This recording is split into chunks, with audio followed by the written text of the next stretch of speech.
विजय सरदाना के पास में जाऊं। विजय सरदाना, इसमें ये घालमेल क्या है? अगर तो ये सरकार के हाथ में नहीं है, अंतर्राष्ट्रीय बाजारों में चल रही हरकतें हैं जो यहां रिफ्लेक्ट हो रही हैं, तो फिर किस चीज को कंट्रोल करना है? और फिर विपक्ष हमलावर क्यों है? फिर ये मुद्दा क्यों है? देखिए, बात बहुत सिंपल है। आफ्टर ऑल आपको देश की एक बैलेंस शीट बनानी। आपने कुछ खर्चे किए, आप लोगों ने कुछ स्कीमें निकाली, वेलफेयर स्कीम निकाली, किसानों को एमएसपी चाहिए, हाईवे बनाना है, डिफेंस पे खर्चा करना है। खर्चे की लिस्ट हर आदमी देता है, लेकिन ये कोई पॉलिटिकल पार्टी नहीं बताती कि इनकम होगी कहां से, पैसा कहां से आएगा। और इस देश में अगर हम बात करते हैं 60% लोग गरीब हैं, गांव में रहते हैं, हमें उनको डिफरेंट सब्सिडी देनी है। टैक्स पेयर तो सिर्फ 3% है, तो 3% लोग 60% का बोझा नहीं उठा सकते, ये फैक्ट है। तो आपको कहीं से तो रेवेन्यू जनरेट करना है, तो सबसे कॉस्ट इफेक्टिव रेवेन्यू जनरेशन है आपका फ्यूल।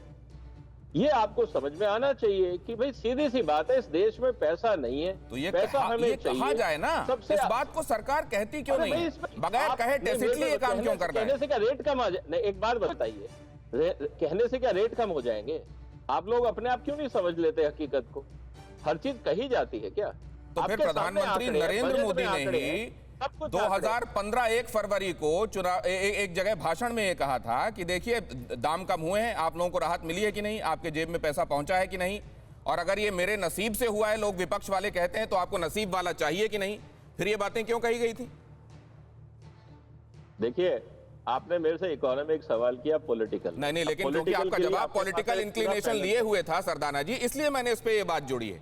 चलिए इसको लेकर चला जाता हूं मैं, जरा अंजू जी से बात कर लेता हूं, संजू वर्मा जी से बात कर लेता हूं मैं इस पर। संजू वर्मा जी से जरा बात करना ज्यादा सही रहेगा। अगर रेवेन्यू चाहिए विकास के काम करने के लिए और पेट्रोलियम प्रोडक्ट्स उसका एक जरिया है, तो ये बात खुलकर कह दी जाए, जनता मान लेगी कि हमको देश के लिए कुर्बानी देनी है, कोई बात नहीं।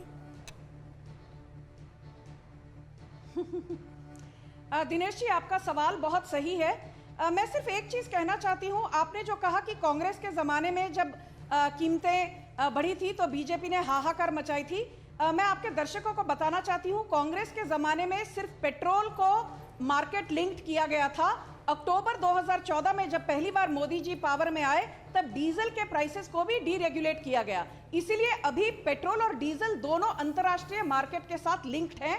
और मैं एक चीज बता दूं कि मैंने भी गणित की है, पेट्रोल पंप में जाकर हर 100 रुपए में 21.5 रुपए होता है सेंट्रल गवर्नमेंट टैक्स, ये नेट की बात कर रही हूं, और 41.67 करीब 42% या 42 रुपए हर 100 रुपए में होता है स्टेट का वैट। तो ये कहना कि सेंट्रल गवर्नमेंट ज्यादा पैसे ले रही है, ये गलत है।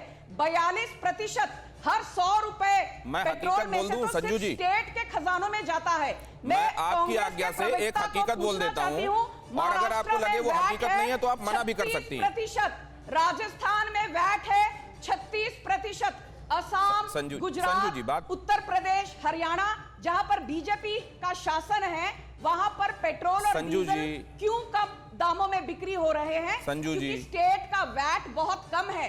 तो यदि आप ये कहते हैं कि पेट्रोल और डीजल के दाम बढ़ रहे हैं, तो मुझे बताइए, असम में पेट्रोल एवरेज दाम है 85 रुपए, महाराष्ट्र में तो 100 रुपए तक गया था। रखना पड़ेगा ना, मुझको सारे गेस्ट को इसमें शामिल करना है। 91 रुपए, महाराष्ट्र में 100 रुपए। अगर आप हर स्टेट का गिनाने लगेंगे तो इसी में प्रोग्राम खत्म हो जाएगा मैम। 80 रुपए था, महाराष्ट्र में 100 रुपए तक गया था, राजस्थान अब आप मेरी बात ही नहीं सुन रही हैं।